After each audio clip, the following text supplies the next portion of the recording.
ഒരു ലുക്ക് കൊണ്ട് സ്വന്തമായിട്ട് ഒരു ഐഡൻറ്റിറ്റി ഉണ്ടാക്കിയെടുത്ത ഒരു വ്യക്തിയാണ് ഇന്നത്തെ നമ്മുടെ അതിഥിയായിട്ട് ഇവിടെ എത്തിയിട്ടുള്ളത് കേട്ടോ. കാണുമ്പോൾ തന്നെ നല്ല ചുരുണ്ട് മുടി. ഈ കുട്ടീനെ എവിടെയോ കണ്ടിട്ടുണ്ട് എന്നുള്ളൊരു തോന്നൽ. പിന്നീടാണ് മനസ്സിലാവുക ഈ കുട്ടി ചെയ്ത ക്യാരക്ടേഴ്സ് ഇതാണെന്നൊക്കെ. അങ്ങനെയുള്ള ഒരു മോഡലായിട്ടുള്ള ആക്ടറായിട്ടുള്ള മെറീനയാണ് ഇന്ന് നമ്മുടെ കൂടെ ഇവിടെ അതിഥിയായിട്ടുള്ളത്. Let's welcome Marina Michael. Marina, welcome to Sunday funday. Thank you. നമ്മളിങ്ങനെ അവിടെ ഇവിടെയൊക്കെ വെച്ച് കാണാം, പക്ഷെ ഇങ്ങനെ ഒരു മീറ്റിംഗ് ആദ്യമായിട്ടല്ലേ, ഒരു കോഫി പോലും കുടിക്കാൻ നമ്മൾ കൂടിയിട്ടില്ല. അതുമല്ല സംസാരിക്കാൻ പോലും ഒരു ഫംഗ്ഷൻ ഒക്കെ വെക്കുന്ന ഓക്കെ. ഇപ്പൊ ഇങ്ങനെ ഒരു സ്പേസ് കിട്ടിയത് നന്നായി. കുറച്ച് കാര്യങ്ങൾ ചോദിക്കാനുണ്ട്. എപ്പൊ തുടങ്ങി ഈ ഒരു ഇൻഡസ്ട്രിയിലേക്കുള്ള ഈ ഒരു എത്തിനോട്ടം? 2013-14 ആ ഒരു ടൈമിലാണ്. ഇൻഡസ്ട്രി എന്ന് പറഞ്ഞാൽ മോഡലിംഗ് ആണ്. ബേസിക്കലി മോഡലിംഗ് സ്റ്റാർട്ട് ചെയ്തു. സിനിമ അതായിരുന്നു ആഗ്രഹം, മോഡലിംഗ്, ഒരു മോഡൽ ആവണം എന്നായിരുന്നു? അല്ല, ആക്ച്വലി അത് ഭയങ്കര എനിക്ക് അറിയില്ല, ആക്സിഡൻ്റലി സംഭവിച്ചതാ. ഞാനൊരു 10th ഒക്കെ കഴിഞ്ഞപ്പം എയർ ഹോസ്റ്റസ് എന്ന് പറഞ്ഞൊരു സംഭവം എനിക്ക് ഭയങ്കര ഇഷ്ടമായിരുന്നു. അത് എന്തുകൊണ്ടാണെന്ന് എനിക്കറിയില്ല. ഞാൻ ഇതുവരെ അങ്ങനെ എയർ ഹോസ്റ്റസിനെ കണ്ടിട്ട് പോലും ഇല്ല ആ ടൈമിൽ. പക്ഷെ എനിക്ക് ഭയങ്കര ഇഷ്ടമായിരുന്നു. ലൈക്ക് അവർ ഭയങ്കര വെൽ മെയിൻറ്റെയിൻഡ് ആണ് എന്നൊക്കെ ഇങ്ങനെ അമ്മയൊക്കെ പറഞ്ഞിട്ടുള്ളൊരു അറിവുണ്ട്. അപ്പം അത് ഭയങ്കര ഇഷ്ടമായിരുന്നു. അപ്പോൾ 10th കഴിഞ്ഞ് നേരെ പോയപ്പോൾ അവർ പറഞ്ഞു +2 കഴിഞ്ഞിട്ട് വരാൻ. +2 കഴിഞ്ഞ് പിന്നെ മോഡലിംഗ് വന്നു കഴിഞ്ഞപ്പോൾ അതിൻ്റെ മനസ്സിൽ അത് പോയി. പിന്നെ ഇതിലേക്കായി. മോഡലിംഗിലേക്ക് എങ്ങനെ ഓഫർ വന്നത്? അപ്പം അത് ആദ്യം വനിതയുടെ കവർ ഗേൾ കോൺടെസ്റ്റിന് അയച്ചു.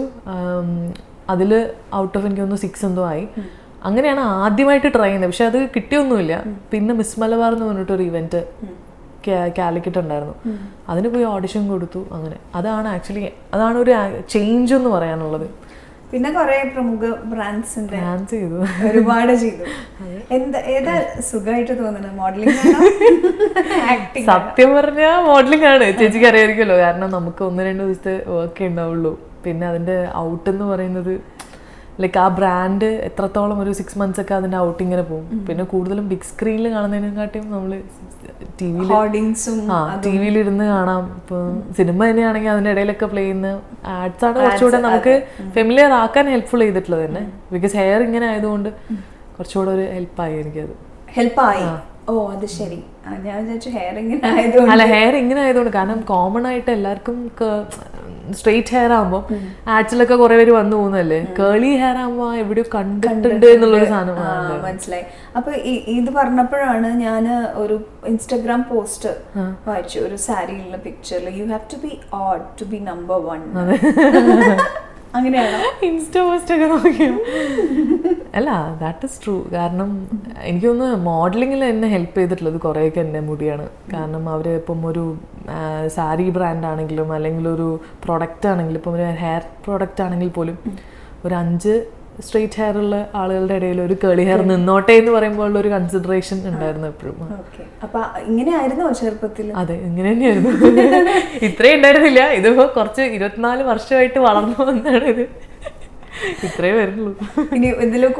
ചെറുതായിട്ടൊക്കെ ചെറിയ ഗ്രോത്ത് ഒക്കെ ഉള്ളൂ. പക്ഷെ ഞാൻ ഇടയ്ക്ക് ഇങ്ങനെ എഡ്ജൊക്കെ കട്ട് ചെയ്യും. പക്ഷെ ഇതിൽ നിന്ന് മുകളിലേക്ക്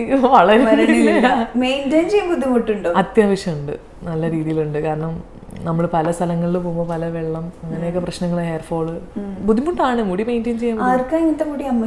അമ്മയ്ക്കില്ല, പപ്പയ്ക്ക് ഉണ്ട്. പക്ഷെ പപ്പയ്ക്ക് കുറച്ചുകൂടെ വേവി ടൈപ്പ്. പണ്ടൊക്കെ നമ്മളിങ്ങനെ പറയും പനങ്കുല പോലത്തെ മുടി, അതിന് ഇത്രയും ചുരുണ്ടതായിരിക്കും. അതുപോലെ ആ ഒരു ഞാൻ ഇങ്ങനെ ഉണ്ടാവും.